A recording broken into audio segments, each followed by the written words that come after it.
L'établissement 6 Talangai a la réputation de vous être toujours fidèle. Plus d'un observateur pense que nous sommes ici dans le fief du Parti congolais du travail, dont vous êtes le président du comité central.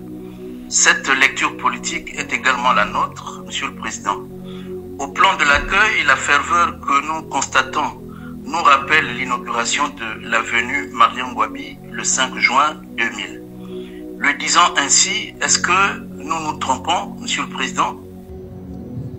Vous ne vous trompez certainement pas. C'est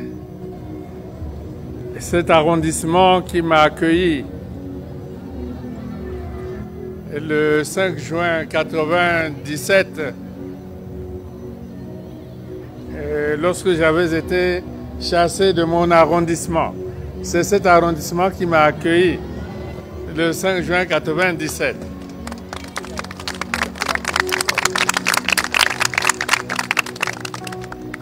Mais en réalité, tous les départements du Congo sont les fiefs du Parti congolais du travail. Je crois que vous pouvez lire les résultats à toutes les élections.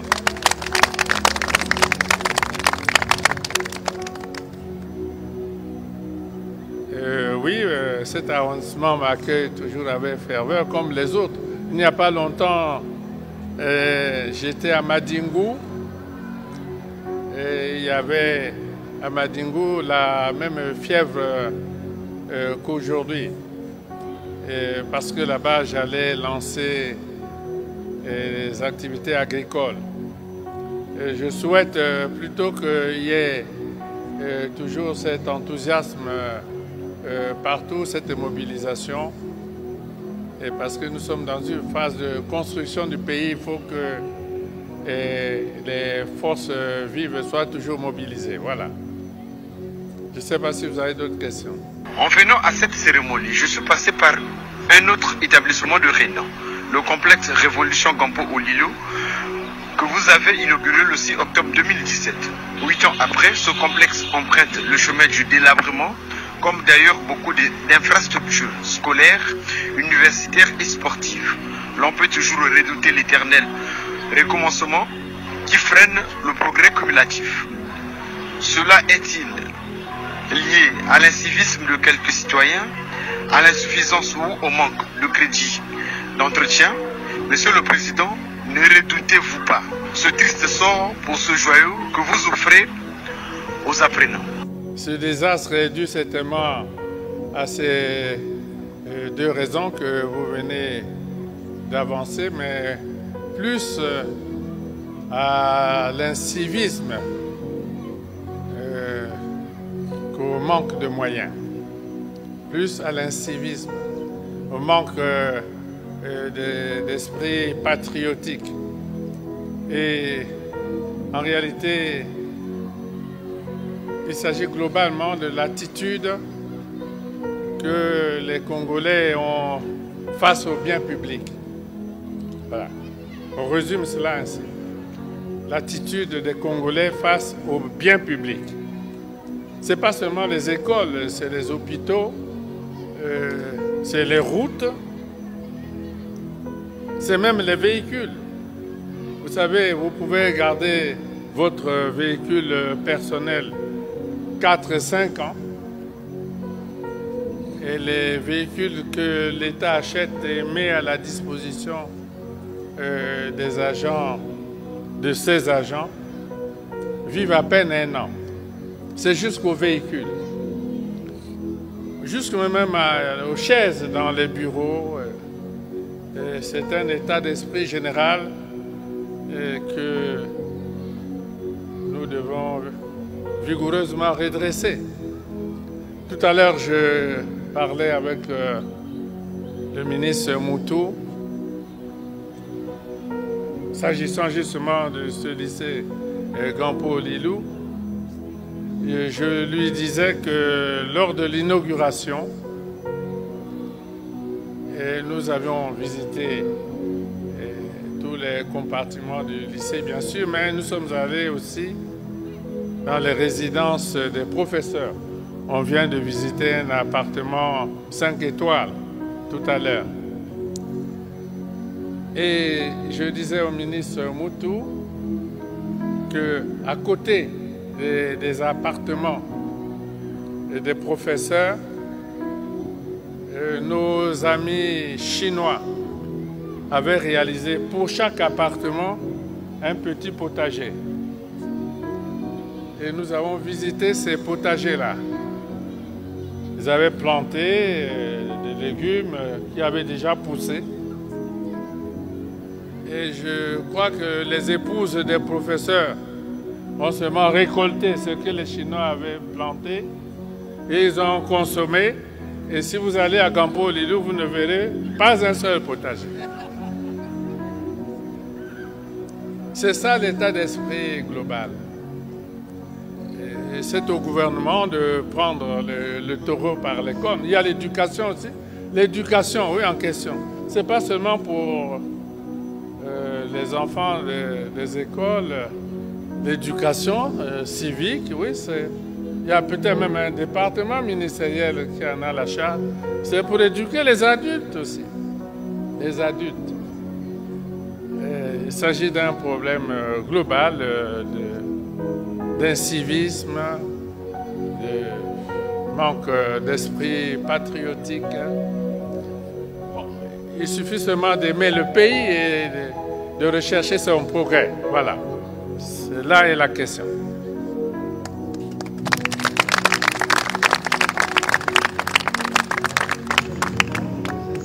Roger Soulier pour le compte de la presse nationale.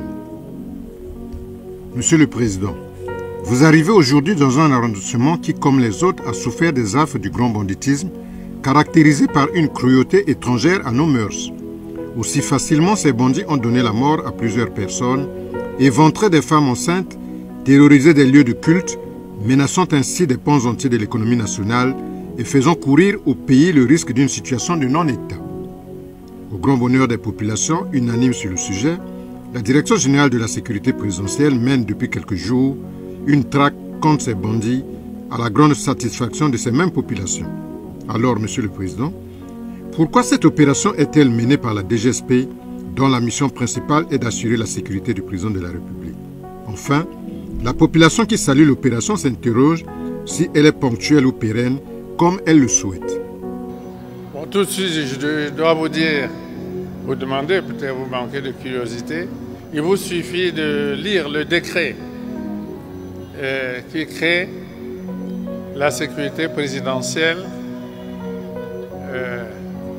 pour vous rendre compte que la sécurité présidentielle est partie intégrante de la force publique et doit participer au maintien de l'ordre public, la sécurité du peuple, si cela est nécessaire. Je crois que vous le savez, la sécurité présidentielle a fait partie des opérations dans le pool. Les unités de la sécurité présidentielle ont participé aux opérations dans le pool avec succès. Bon, parce que aussi ils ont une formation particulière et sévère, solide. Ils sont dans leur rôle. Et le commandant en chef peut désigner une unité pour réaliser une opération spéciale. Croyez-moi, ce n'est pas un feu de paille. Vous voyez les Congolais, vous êtes habitués à cela, à l'animation des moments, des premiers moments, et puis tout s'éteint. Ce n'est pas possible. Je vous renvoie, vous qui êtes des journalistes, à la lecture de tous mes discours. Je vous renvoie à la lecture de tous mes discours. Et dans tous mes discours, j'insiste toujours sur les questions de paix. Toujours. Et les Congolais, peut-être, ont souvent la mémoire courte. Les historiens peuvent regarder et découvrir que notre pays, depuis même la proclamation de la République jusqu'au plus tragiques événements de 1997, 98, 99, notre pays n'a pas réellement connu la paix. C'était toujours un événement, puis un autre violence et une autre violence. Regardez, lisez, vous êtes des intellectuels, observez bien, et vous verrez que notre pays n'a vécu, durant toute cette période, que dans un climat de tumulte, de violence, etc. Et nous avons décidé, à partir de l'an 2000, surtout à partir de l'an 2000, de faire que notre pays, les populations de notre pays vivent et travaillent en paix. C'est pour ça que vous le voyez dans tous mes discours. Alors,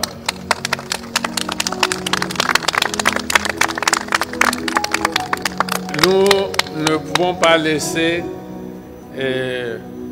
pareille situation se développer dans nos villes et même à l'intérieur. Ce ne sera pas possible. Et la sécurité présidentielle, oui, parce que j'ai vu que l'opération patinait un peu avec les autres corps de la sécurité. J'ai ordonné qu'elle intervienne aussi.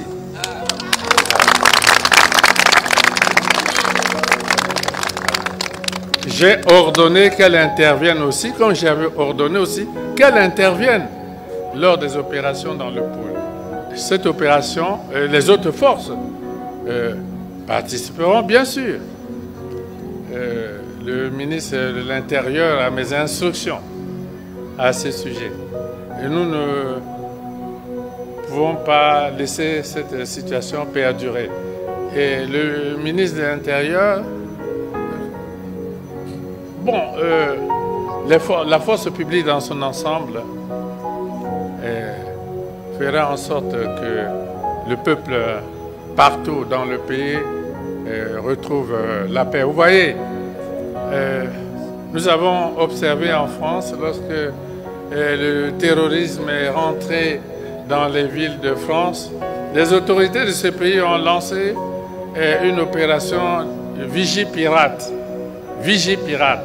C'était plus seulement l'affaire des policiers ou des gendarmes, c'était l'armée. L'armée a dû intervenir pour amener la paix et la sécurité dans ce pays-là. Et ce sera ainsi ici.